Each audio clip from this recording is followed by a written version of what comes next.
Hi, welcome to Spread Book Joy. Today I'm going to do a bit of vlogging. It's been a while since I've vlogged, and it's not going to be a long vlog. It's just I've got a day off and I've got the house to myself, first time in ages. And yeah, I've been so behind on reading and booktube stuff, so I spent a little bit of the morning before I got ready doing some book journaling, catching up, keeping my book journal up to date. And the reason I decided to vlog is because I was just doing my plans for my reading videos, and I was thinking about my plans for the month, and it is GarbAugust. And I thought I actually do want to talk a little bit about GarbAugust. I don't want to make like a huge TBR or anything, but I do have one book I've got planned as a buddy read, which is Flowers in the Attic, and I just want to talk about GarbAugust in general. And then I thought, well, I can vlog a little bit about it because there are a couple of other books I was thinking of reading, and only one of them only popped into my head because it's one that I came across when I was looking for Jane Austen books for Jane Austen July, and I thought it was just like, this is so random. It might be worth vlogging about during Jane Austen July, but I didn't get a chance to. So GarbAugust, if you've not heard of it, is the genius idea by Criminology, who has got a ton of other great booktubers involved to host a month devoted to reading trash or garbage or whatever you want to call it. Now, the reason I want to talk about it a bit is because I thought, first of all, it was a great idea because I like reading anything and everything. I'm a really eclectic reader. I do read a lot of classics and other things like that, but I also love to read a book just because it's entertaining.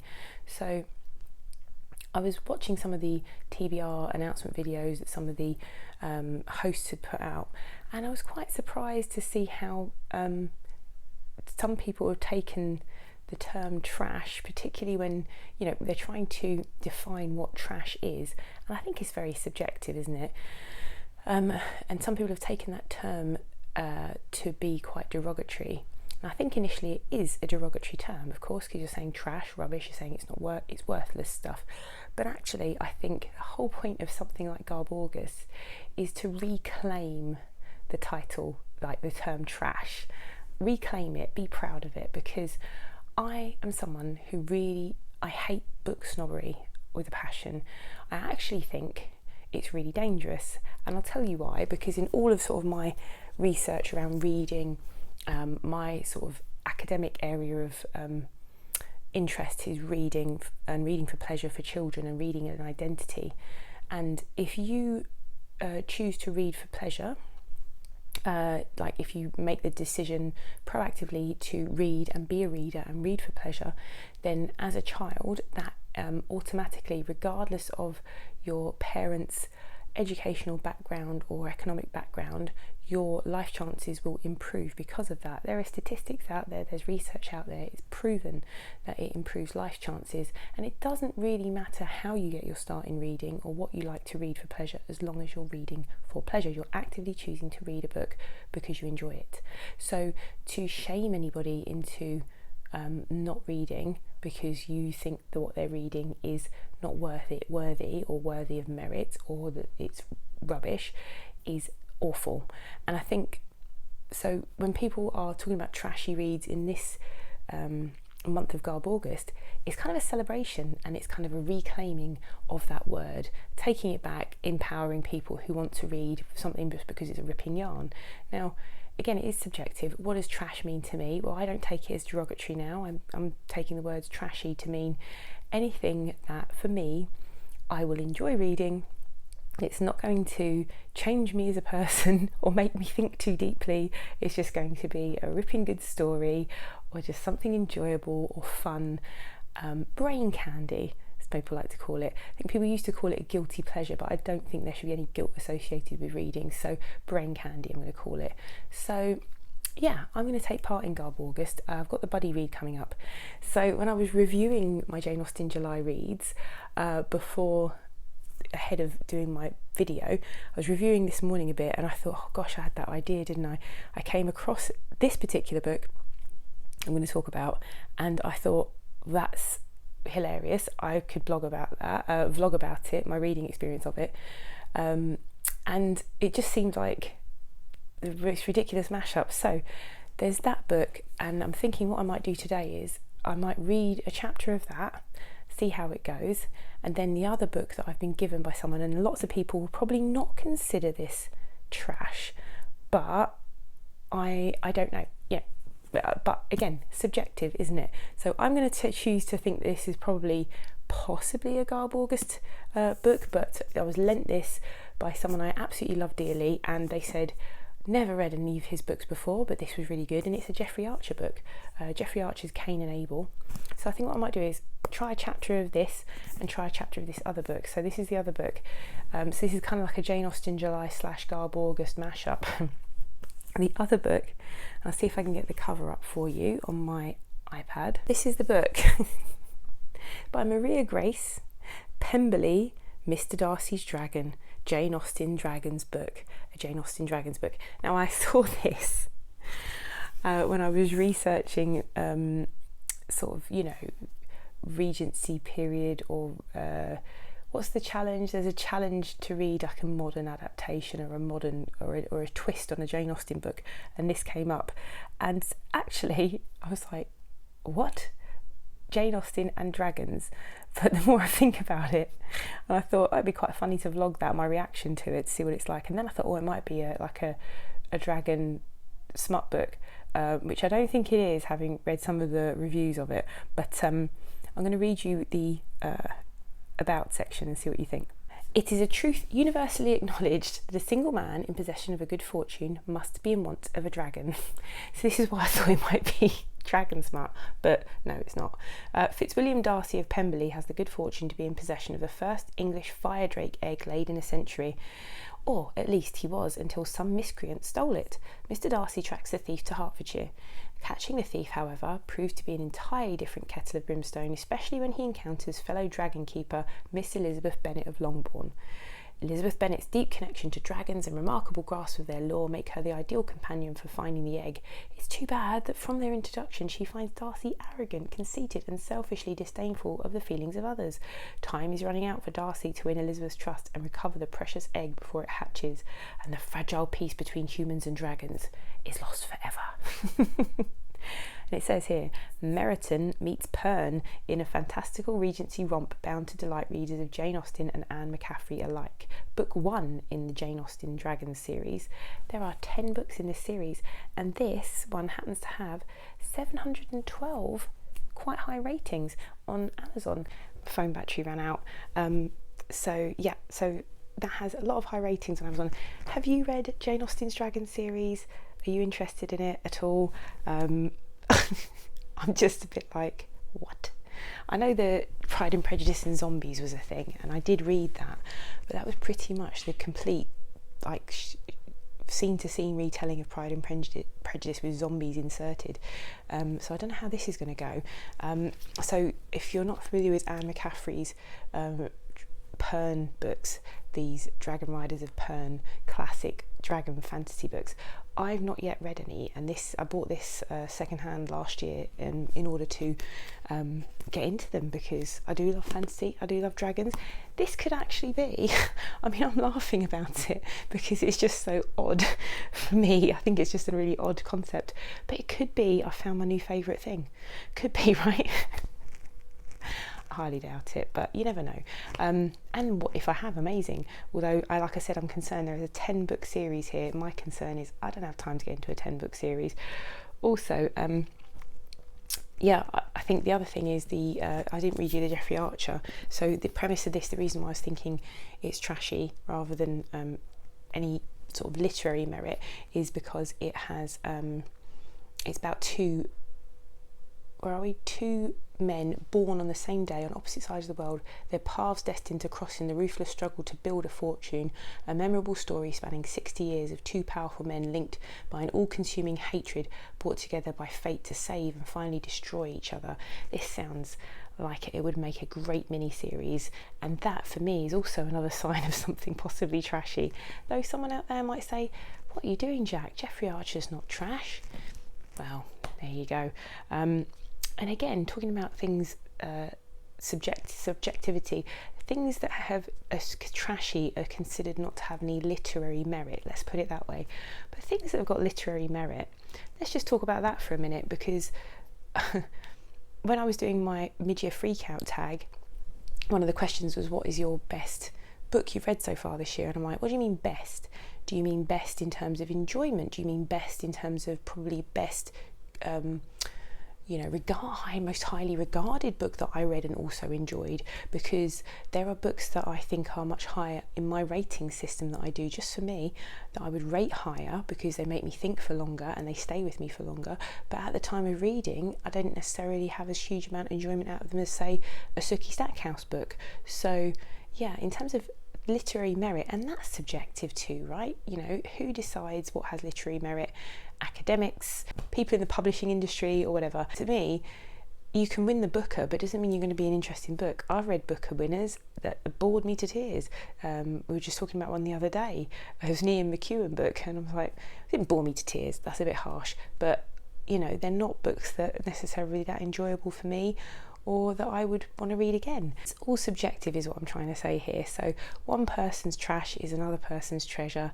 And yeah, if like lots of people doing the trash TBRs, the GarbAugust TBRs for trashy books, they might be picking things up that you think, oh my gosh, that's not trash, I love that book. But I don't consider that to be derogatory, and I don't consider that to be a problem. If this readathon makes people pick up a book that they would normally go, that's a bit trashy, I wouldn't want to pick that up. Well, what a good thing, right? It's making people pick up things that they wouldn't normally. And that is what is the beauty of all these readathons, right? So well done, Criminally, Ollie, and all of your GarbAugust hosts, because you're putting out there, getting people to pick things up that are normally not in their wheelhouse, me included. So whether I thank you for it after I've read a couple of chapters is another thing entirely. Anyway, so I'm going to make myself a cup of tea and get reading outside in the garden. Okay, so chapter 1 of Mr. Darcy's Dragon, read 40 pages. It's a 300-page book. Now, I'm not going to lie, a few years ago I probably would have read the whole thing, because it's actually not bad. It's, well, like, for the kind of book that it is, I think I wasn't cringing at the writing, let's put it that way. But I would probably enjoy this if it were any other characters, but it's supposed to be the characters from Pride and Prejudice. Now, because I've got such a deep love for these characters, and it's not that I haven't read books with them in other situations before, but I just feel I can't, like, if this was just any other, like, apparently I've looked it up, this is called gas lamp fantasy, which is different from steampunk. So steampunk you probably heard of, which is a type of fantasy where it's set in sort of, usually Victorian era, there's lots of clockwork and that kind of thing involved. I'm trying to think of what would be a good example of steampunk. I don't know, I can't think of anything right now. But this is called gas lamp fantasy, which is usually fantasy books with a magical element, because steampunk isn't always magical, it's usually more, I don't know, but anyway, set in sort of Edwardian or Georgian times, and that's what this is. So, but why choose characters that are already well established and well loved? Maybe that is a draw for a lot of people, but for me personally it's not. But just to give you a quick sort of rundown of what happened in the chapter, because I'm sure you're dying to know, you can skip this part if you're not, but we start off with Elizabeth Bennet. The Gardiners are visiting the Bennets at Longbourn. Elizabeth is telling her niece and her cousins, story at bedtime, and it's about the dragons in England, and that they think there are dragons in England, and there's been a war with dragons, and Uther Pendragon, what happened in it? He made a peace with the dragons and blah blah, and then she makes out that it's not true, and she brings up this bird that she has in a cage, and they're like, oh, why do we keep birds? Is it because Uther had a bird when he went into the cage? Like, yes. Turns out it's not really a bird, it's actually a tiny dragon, hummingbird sized, and she's a dragon keeper, or they call her a dragon mate, which is why you'd forgive me for thinking it might be a bit smutty. But it didn't get smutty. She's got this tiny little hummingbird sized dragon, and there is a dragon attached to the man, to the house, and Mr. Bennet is that dragon keeper, and they can hear dragons, but the other Bennets can't, and they can't let on that they can. and dragons, as it turns out, can persuade people that they're seeing different things. So that's the premise. Then they get an urgent notice saying that a fire drake dragon's egg has been stolen from Lambton, the Lambton Wyvern. So anyway, it all sounds really ridiculous when I'm explaining it. When you're reading it, it didn't actually sound that ridiculous. I just wish it wasn't set in Austen's England. I might read another chapter and then bin it off, but I've got a million other things to be reading at the moment. So next up is Jeffrey Archer's Kane and Abel. So I'm going to have a quick tea break.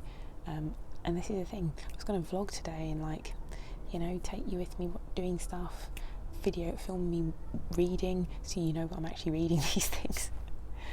But my tripod broke, so you're going to deal with my wobbly handheld video shots. Today I am going to go into Kane and Abel by Jeffrey Archer, because since I last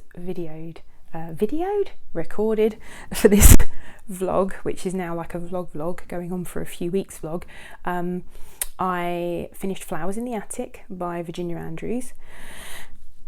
What to say about that? If you know, you know. Flowers in the Attic is a very scandalous 80s bestseller. Well, it was written in the late 70s, I believe, but it was like a huge bestseller, like this kind of scandalous book that has some ridiculously creepy themes in it, very icky. I'm not going to say what it is. You can Google Flowers in the Attic and find out. I wasn't aware when I agreed to do the buddy read with Alice and Gemma, Alice in the Giant Bookshelf and Gemma from Gemma's Books. I wasn't aware of the main theme or plot point in Flowers in the Attic, which is so scandalous. But yeah, Google it if you're interested. And what I would say is I was expecting to feel many things whilst reading that book, but boredom wasn't one of them.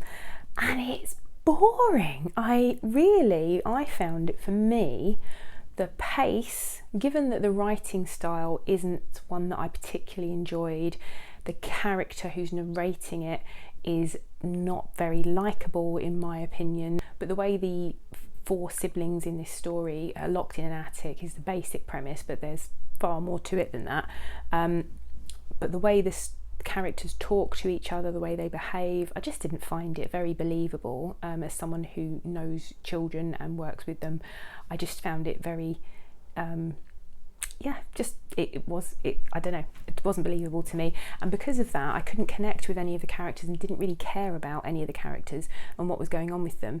And the book is split into 2 sections, and part 1 very much sets up this quite convoluted plot. Now, we all know that there are children and people around the world who've been kept prisoner in homes, so that is not the bit that I find like not believable. What I did find extremely not believable was the convoluted reason for these children being locked away for many, many years. Given this book's got this kind of scandalous premise, and it's more than just the children being locked in the attic, but Google it. Like I said, I don't really want to talk about it on here.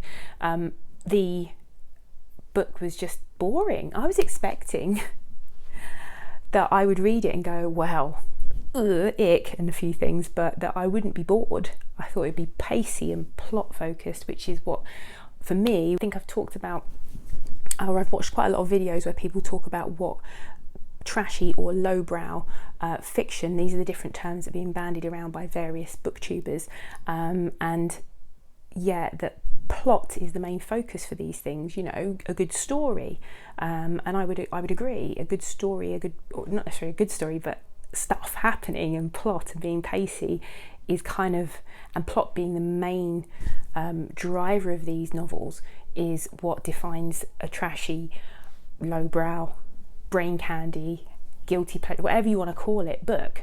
And this just wasn't. It was quite slow and plodding, and I just didn't care enough about listening to this character and their misery just being like sort of eked out. And then I find out there are 11 books in this series. I was just like, oh, for God's sake. Alice was almost tempted to read book 2, but I just went on and read the wiki online about what happens in each of the books. they just don't sound like they get much better, to be honest. I think there are lots of fans out there for them and lots of people really enjoy them. So this is just, like I said, my experience of reading it. So today, what am I doing? I am going to read the first 2 or 3 chapters of Kane and Abel by Jeffrey Archer. People have been saying, lots of people that I really like following on BookTube have said, oh, I read that years ago and loved it. Anyway, I'm going to get into it and I'll come back to you when I've read the opening chapter or few. I don't know how long the opening chapter is. If it's very short, I'll read a few chapters and tell you what I think.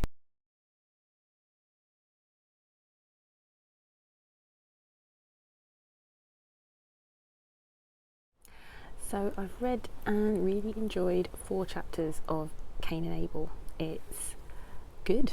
It's a really good book.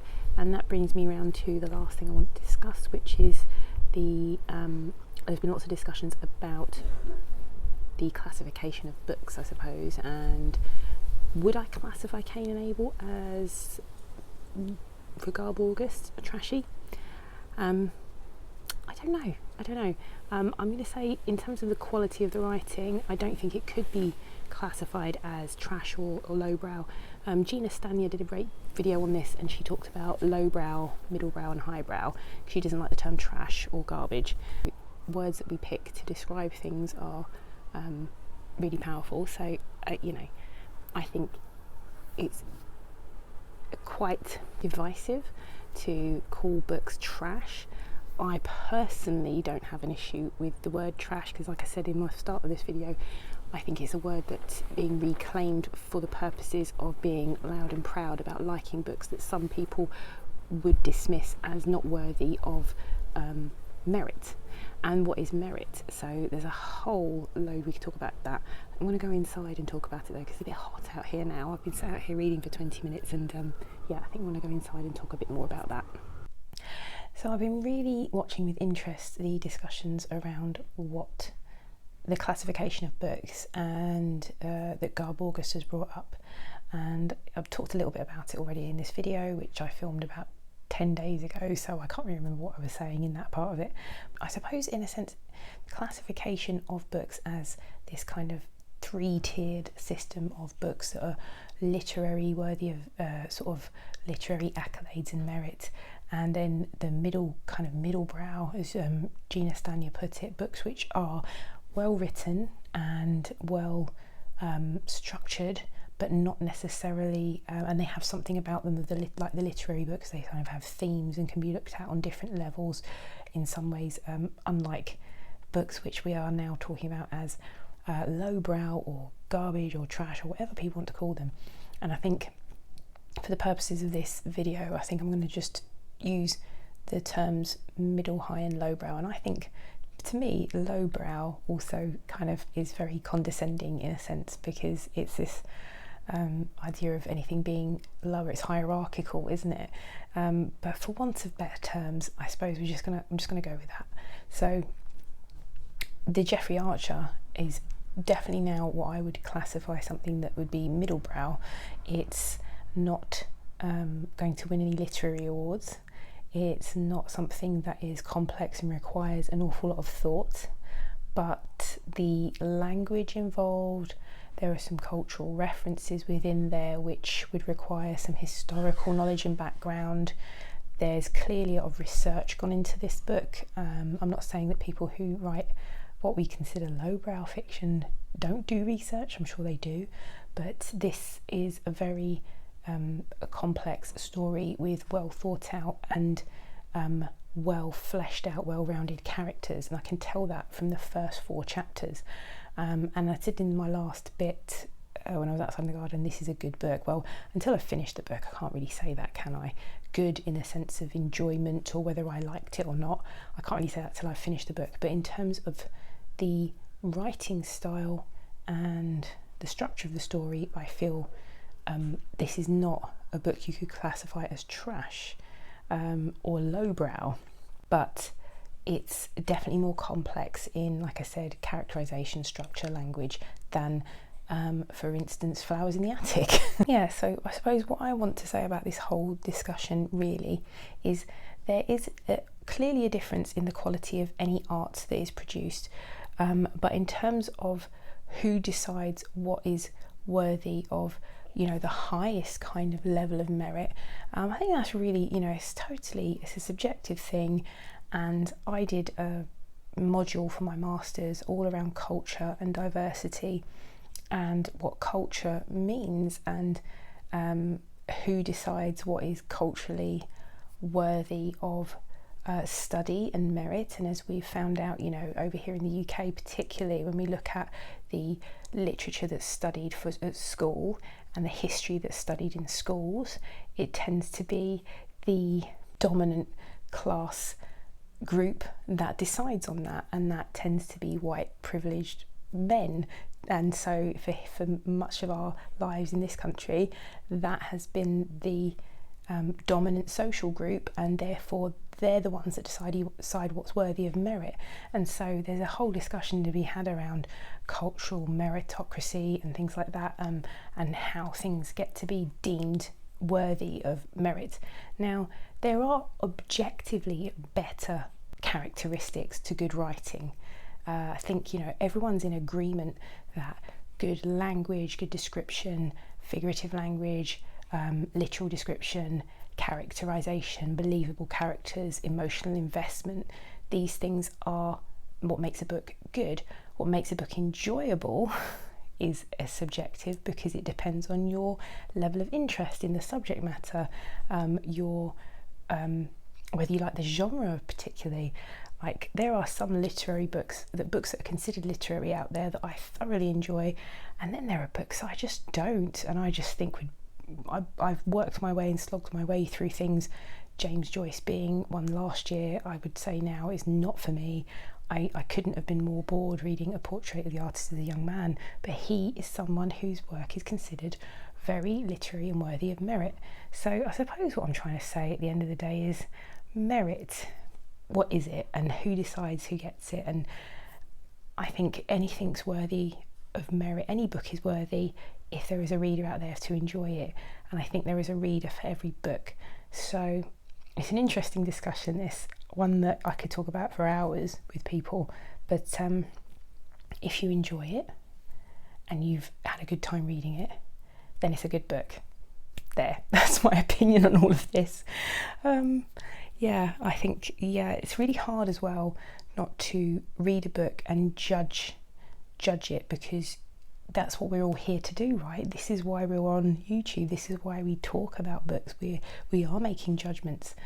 I personally as well don't like to discuss books that I've not really enjoyed, because I kind of started this whole channel to promote books that I love and promote really good literature for children, and that means why should I talk about books that I don't enjoy and books that I wouldn't recommend? So you often won't find me doing rant reviews. I don't often talk about books that I DNF, apart from maybe I'll say I DNF'd it and I might say what didn't work for me. But yeah, I'm very much of the opinion that one person's trash is another person's treasure. And again, if it's a good book, if you enjoy it, and that's it at the end of the day, isn't it? So that's me signing off. That's my GarbAugust adventures. I am going to carry on reading Kane and Abel, because I think it's going to be pretty good. I've also been given the second book by the friend who lent me the first book, and she says it's even better. So we'll see how it goes. I don't know if I've got time to carry it on now, because I've got a few things I need to be reading. But I'm buddy reading with people, but I'm definitely going to read it and enjoy it, I'm pretty sure. So this is me signing off. I hope you've had a good GarbAugust. What are your thoughts on all of this need to classify and talk about what kind of book it is in terms of merit, or in terms of like descriptive like categories for the quality of a book? Do you have any thoughts on it? I'm really interested to hear what they are, and hopefully I'll see you again here soon. Bye.